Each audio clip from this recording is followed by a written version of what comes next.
Assalamualaikum, dear friends of Islam. This time, Islamic Circles is once again present before you to share engaging and insightful Islamic information. We hope what we present can inspire your activities today.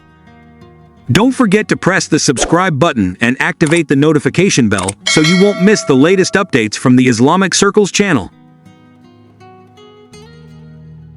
In this video, we will explore various interesting topics often associated with the Kaaba, including findings that are said to come from observations from outer space, as well as discussing the possible psychological benefits of facing the Qibla in worship, which Muslims perform 5 times a day. We hope this discussion will broaden our knowledge and strengthen our faith. Around 1,400 years ago, verses from Surah Al-Baqarah were revealed when Prophet Muhammad was commanded by Allah subhanahu wa ta'ala to change the direction of the Qibla from Al-Aqsa Mosque in Jerusalem to the Kaaba in Mecca. This event was not merely a change in the direction of prayer, but also a test of faith for Muslims at that time. This command affirmed the identity of Muslims as a community with a distinct characteristic and a clear direction in worship. Allah subhanahu wa ta'ala says, "And thus we have made you a middle nation that you may be witnesses over mankind, and that the messenger Muhammad may be a witness over you. And we did not make the Qibla which you used to face, except that we might make evident who would follow the messenger from who would turn back on his heels. And indeed, it is difficult except for those whom Allah has guided, and never would Allah have caused you to lose your faith. Indeed, Allah is, to the people, kind and merciful." And also, in his words, "Indeed, turning your face toward Al-Masjid Al-Haram is the truth from your Lord, and Allah is not unaware of what you do." Since then, the Kaaba has become the central direction of worship for Muslims all over the world. From every corner of the earth, from Asia, Africa, Europe, to the Americas, Muslims unite in the same direction when performing their prayers. This creates an extraordinary unity that transcends geographical boundaries, languages, and cultures. However, many people still misunderstand this. Some non-Muslims assume that Muslims worship the Kaaba as idols are worshipped. In fact, this assumption is completely incorrect. The Kaaba is merely the Qibla, a unifying direction in worship, not an object of worship. In Islamic teachings, worship is directed only to Allah subhanahu wa ta'ala. Associating partners with Allah, or worshipping anything besides Him, is a major sin. Therefore, not a single Muslim worships the Kaaba. All prayers, hopes, and acts of devotion are directed solely to Allah. Then why must Muslims face the Kaaba? Is not Allah all-seeing and all-hearing wherever we are? This question often arises, especially among those who do not yet understand the essence of worship in Islam.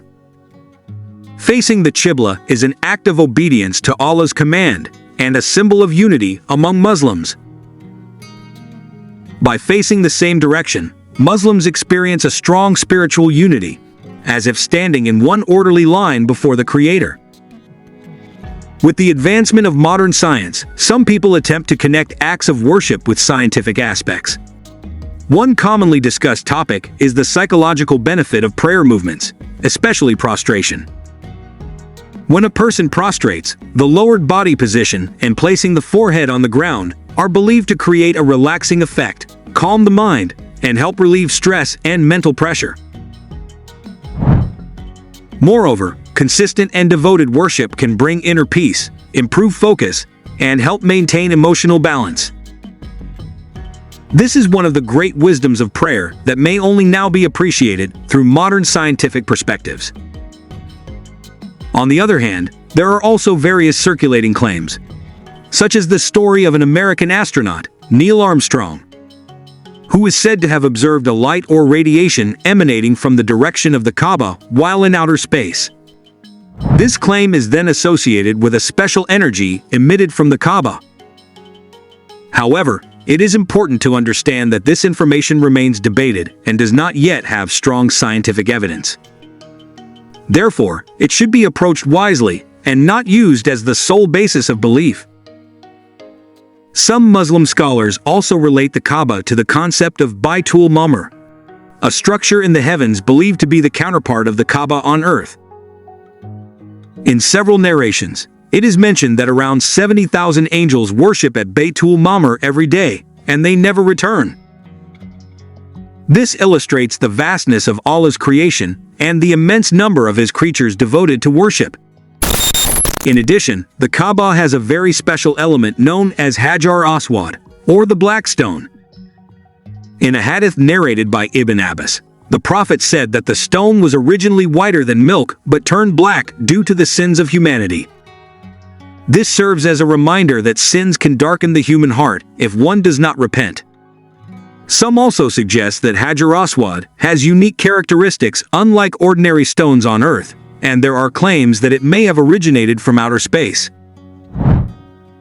However, like other claims, this remains under study and has not been scientifically confirmed. From a health perspective, the human body is exposed daily to various waves and radiation from the environment. Some theories suggest that the act of prostration can help improve blood flow to the brain and reduce tension in the frontal lobe, which plays a role in emotional regulation and stress. Nevertheless, the primary benefit of prayer remains spiritual, drawing closer to Allah. In the end, regardless of the various scientific explanations and claims, the true essence of facing the Kaaba lies in obedience to the command of Allah subhanahu wa ta'ala.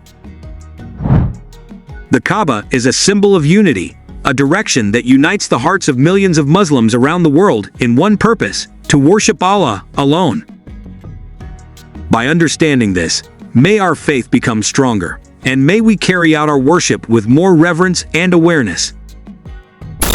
Well, dear friends of Islamic Circles, this brings us to the end of our meeting today.